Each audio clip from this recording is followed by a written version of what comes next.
Dr Selem, vous avez la chance ce soir en fait de rencontrer en fait des médecins qui ont été à Gaza. Moi, vous m'avez déjà entendu, donc je ne vais faire que modérer. Mais par contre, je préfère ce soir entendre en fait mes collègues parler de leur expérience. Donc, on a avec nous le docteur Benboutri Fralet qui a été 2 fois à Gaza. La première fois avec moi, c'était au mois de janvier, et puis en juin et juillet, il a passé 1 mois. On peut le féliciter pour ça. Et puis, aussi le docteur Aïna Yousra, qui est gynécologue, qui son témoignage, moi je vous le dis, hier on était sur la chaîne Passel FM, et son témoignage enfin, sur Passel FM m'a beaucoup affecté. Pareil, j'aimerais bien si vous pouvez l'applaudir parce qu'elle a fait un travail énorme à Gaza. On a la chance aussi d'avoir avec nous le docteur Mehdi Ali Milali, c'est ça, qui a été aussi à Gaza cet été. Enfin voilà. Aussi, on a un dentiste qui a travaillé à l'hôpital. Il va vous relater aussi son expérience. On a aussi la chance d'avoir celle que tout le monde connaît, enfin une fervente militante de la cause médicale gazaoui, qui Imen Marifi, qui est avec nous ce soir, et puis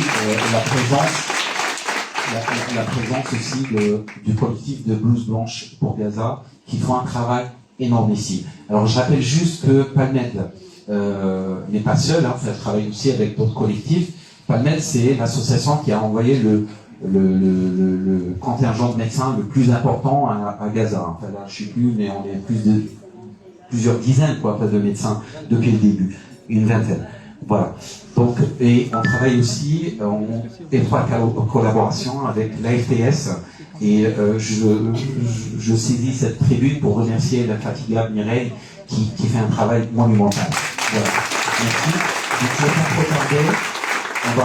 On va rentrer directement dans le vif du sujet, et je préfère que ce soit peut-être le docteur Mehdi qui va parler de son expérience et de son vécu. Parallèlement à ça, je préfère vous préciser que cette conférence, en fait, elle est transmise un peu partout en Europe. Elle est sur Twitter, elle est sur YouTube, elle est sur Facebook. Donc il y a beaucoup de gens qui l'en regardent. Aussi des personnes qui ne pouvaient pas se déplacer, ils vont poser des questions. Donc on va essayer d'être le plus interactif possible. Pareil pour vous, si vous avez des questions, si vous avez des interrogations, pareil, il faut pas hésiter. Juste un truc. Hier, on m'a envoyé une citation qui m'a beaucoup affecté et j'aimerais bien la partager avec vous. C'est celle de Léon Tolstoï, qui est un grand écrivain russe, qui dit la chose suivante. Si vous ressentez de la douleur, c'est que vous êtes vivant. Si on ressent de la douleur, effectivement, c'est parce qu'on est vivant.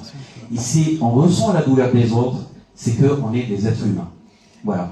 Et c'est parce qu'on est des êtres humains, et on ressent la douleur en fait des Gazaouis, qu'on est là ce soir. Voilà.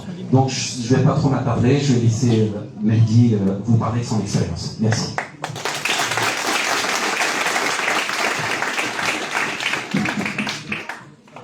Bonsoir à tous. Merci déjà de votre présence. Ça fait énormément plaisir de voir des gens aussi, en tout cas, sensibles à la cause. Donc ça a vraiment cette importance pour nous. Merci à vous en tout cas. Et vous pouvez vous applaudir déjà parce que c'est très bien de vous. Est-ce qu'on peut mettre le diapo?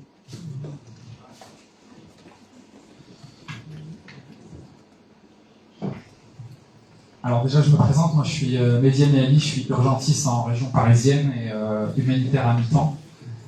Gaza, c'est pas mon premier terrain humanitaire, j'en ai fait quelques-uns comme Haïti, comme la Cisjordanie. Mais vous allez comprendre dans mon témoignage qu'on a beau voir beaucoup de terrains humanitaires, Gaza, ça reste quelque chose de jamais vu. Et la violence qui s'y passe, elle n'a aucune comparaison. Donc j'ai passé 3 semaines grâce à Palmed et je remercie bien sûr Palmed, l'AFTS, le collectif Blouse Blanche pour Gaza et bien sûr Mohamed Salem de nous avoir permis de me rendre à Gaza pendant 3 semaines. Moi j'étais posté à l'hôpital indonésien dans le nord de Gaza. Et juste pour vous donner un peu un contexte, vous le savez tous, mais ça fait 11 mois de guerre, on est bientôt à l'anniversaire de cette guerre qui n'en finit pas. On entend 40 000 morts, on entend... ça, il faut savoir que c'est un chiffre qui est sous-estimé. Les 40 000 morts, c'est les gens qu'on compte à l'hôpital. C'est les gens qu'on ne retrouve pas, malheureusement, ne sont pas décomptés. Il y a une estimation de 10 000 personnes sous les décombres. Ça, c'est une estimation. Et c'est, à mon avis, vraiment très sous-estimé par rapport aux chiffres réels. Je vous ai mis un dernier chiffre, il est très important, il est très parlant. On n'en entend pas parler parce que ça a moins d'impact, mais le 186 000 décès, ça c'est des journaux anglais qui l'ont estimé, et ça c'est les morts directes et indirectes. La guerre, elle ne fait pas que des morts directes, elle prive les gens de soins, elle prive les diabétiques de leur traitement, elle prive les asthmatiques de leur traitement, elle prive les gens qui ont des problèmes cardiaques de leur traitement. On a vu ça avec le Covid. C'est les pathologies chroniques aussi qui souffrent dans ces contextes-là. Et à Gaza, c'est encore plus flagrant. Pour vous donner un peu une idée de l'infrastructure à Gaza, ça c'est l'hôpital Al-Shifa. L'hôpital Al-Shifa, c'était le plus grand hôpital à Gaza. C'était le centre de référence de toute la bande de Gaza. Il y avait toutes les spécialités.